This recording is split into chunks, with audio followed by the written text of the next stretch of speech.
Adam here with Brooksaw Antiques. Today we have this 1957 Smith Corona Silent Super vintage portable typewriter. I'm going to show you how to use the functions and make sure they all work. I believe the official color is Alpine Blue, which is a greenish blue color, and you can kind of gauge the difference between this blue spacebar and the rest of it, which is more green. Up top is the adjustable paper guide. This helps you guide the page in straight. I'm going to line that up with the edge of the platen, which is the main roller that feeds the paper.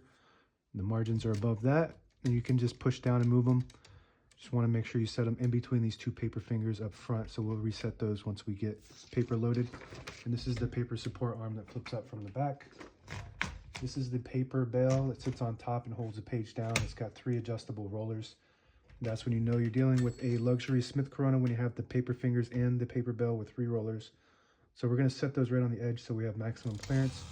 You just want to make sure you set the margins so you don't get stuck on those, and this vibrator that goes up and down can get stuck on that if you're too close. So that right one can move a little bit more. Looks good.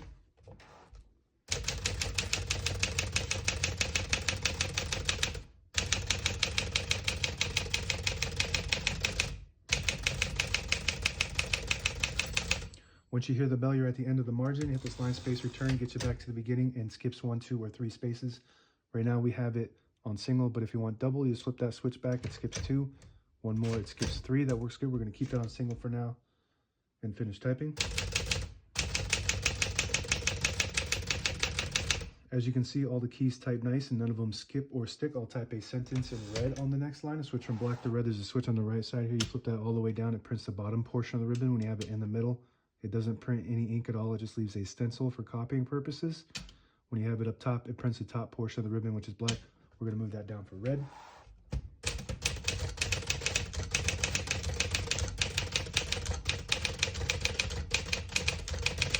Beautiful typing machine. Probably one of the best typewriters ever produced. I would rate this, and the print looks really good too. This is a daily typewriter, and very reliable. Will last forever if you take care of it. It's not really silent. It's much quieter than most typewriters are. To pull the page out easy, there's a switch on the right side here. You flip it forward and it unlocks the rollers underneath the platen, allowing you to pull the page out easier, load thicker paper like carbon copy or cardstock. Make sure you flip that back before you load the next page, or else it won't load correctly. We're going to flip that down. So I was saying this is comparable to possibly some of the best typewriters of all time. I wouldn't say it's right in the category. I'd say it's after the Hermes 3000 and the Olivetti Letera 32 and the Olympia SM9.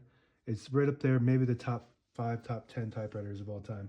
Really nice, and it's a luxury domestic, I would say.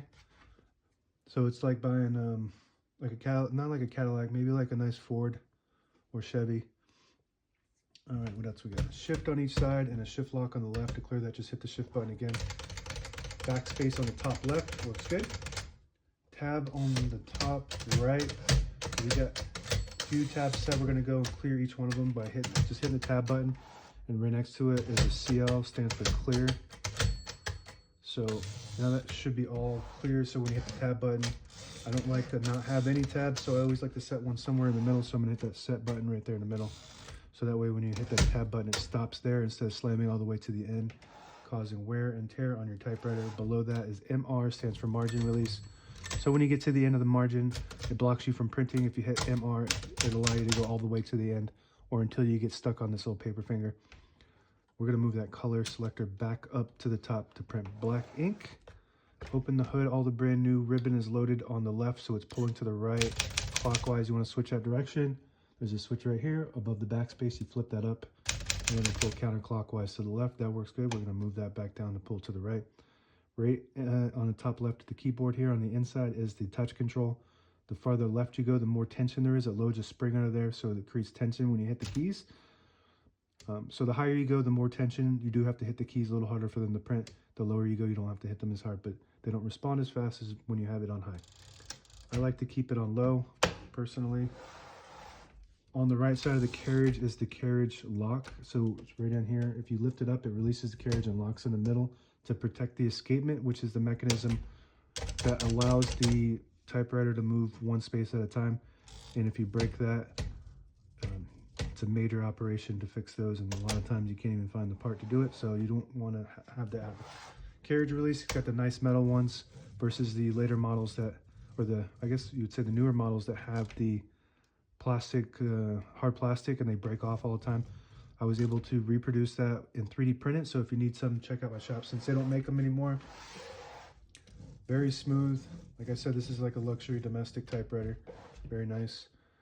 And if you pull out that little knob, little lever here, it'll disable the spacing when you turn the knob so you can get to an exact spot on the page. You push it in, you get the clicks.